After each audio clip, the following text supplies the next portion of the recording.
Hello, ngày nay nhung một bằng riêngពីរបៀបលេង EP កុំឲ្យបាក់លែន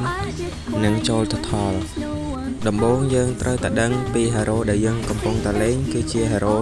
early game ឬក៏ hero late game បើសិនជា hero early game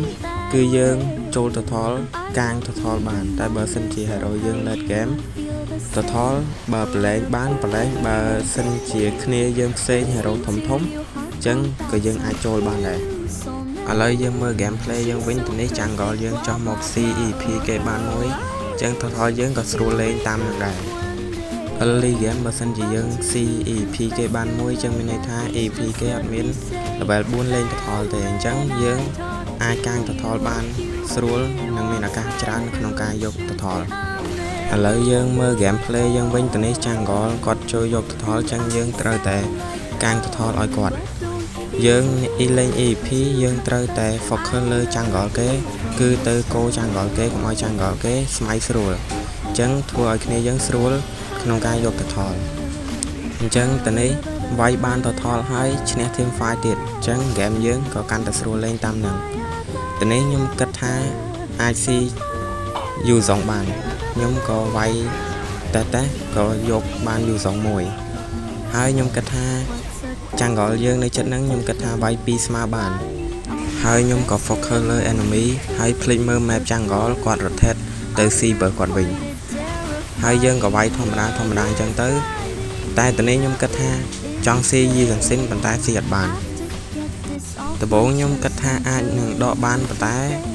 យូសងមកហើយហាលីគេមកទៀតអញ្ចឹងយើងក៏ fail ងាប់ទៅនឹងមួយទៅប៉ុន្តែការងាប់របស់យើងគឺជាការចំណេញដោយសារគេប្រើ skill លើយើងអស់ហើយអញ្ចឹងគេអត់មានអាចចូលទៅថតបានទេអញ្ចឹង jungle យើងយកទៅថត free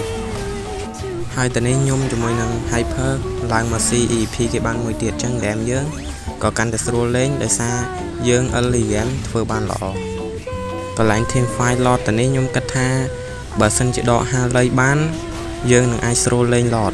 អញ្ចឹងខ្ញុំក៏ដេញវាយហាលីប៉ុន្តែដេញវាយអត់ងាប់ទោះជាយើងដេញវាយគាត់អត់ងាប់ប៉ុន្តែគាត់ low អញ្ចឹងគាត់ត្រូវទៅផ្ទះអញ្ចឹងយើងអាចនឹងស្រួលលេង team fight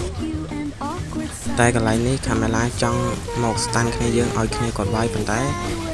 យើងក៏បានវាយគាត់ងាប់ដោយសារយើងឈ្នះ early game អញ្ចឹងយើងមានលុយច្រើនអញ្ចឹងគាត់មិនអាចទប់នឹង damage គ្នាយើងបានទេអញ្ចឹងហើយ lot នេះក៏ free ខាងយើងក៏លេងធម្មតាចាំបុកជាមួយ lot អញ្ចឹងទៅហើយកាត់មកដល់កន្លែងនេះខ្ញុំស្តាន់គ្នាគេបាន2គ្នាយើងក៏វាយគេដាច់3នាក់ហ្នឹងទៅអញ្ចឹងហើយយើងក៏កាន់តែស្រួលបុកផ្ទះគេទៀតអញ្ចឹងហើយការបង្រៀនលេង EP ក៏មានតែប៉ុណ្ណឹងសំខាន់យើង focus តែ early game ចូលទៅថលចូលអីឲ្យបានស្រួលបួលទៅគឺគ្នាយើងយកទៅថលបានស្រួលហើយយើងលេងយើងត្រូវតែដឹងថា hero យើង hero early game ឬក៏ hero late game អញ្ចឹងទើបយើងអាចនឹងស្រួលលេងបើសិនជា hero EP យើងជា hero map play អញ្ចឹងយើងកុំចេញ map ពេលទៅថលយើងលាក់ map ហើយចាំ map play ចាប់គ្នាគេមកឲ្យគ្នាយើងវាយដូចជា Sora ដូចជា hero EP ផ្សេងដែលចាប់គ្នាគេបានច្រើនខ្ញុំនៅមានវីដេអូបរៀនលេងនិងវីដេអូ gameplay ច្រើនទៀតចឹងអ្នកទាំងអស់គ្នាជួយ follow និង like វីដេអូខ្ញុំផងខ្ញុំនៅមានវីដេអូជាច្រើនទៀតសម្រាប់អ្នកទាំងអស់គ្នា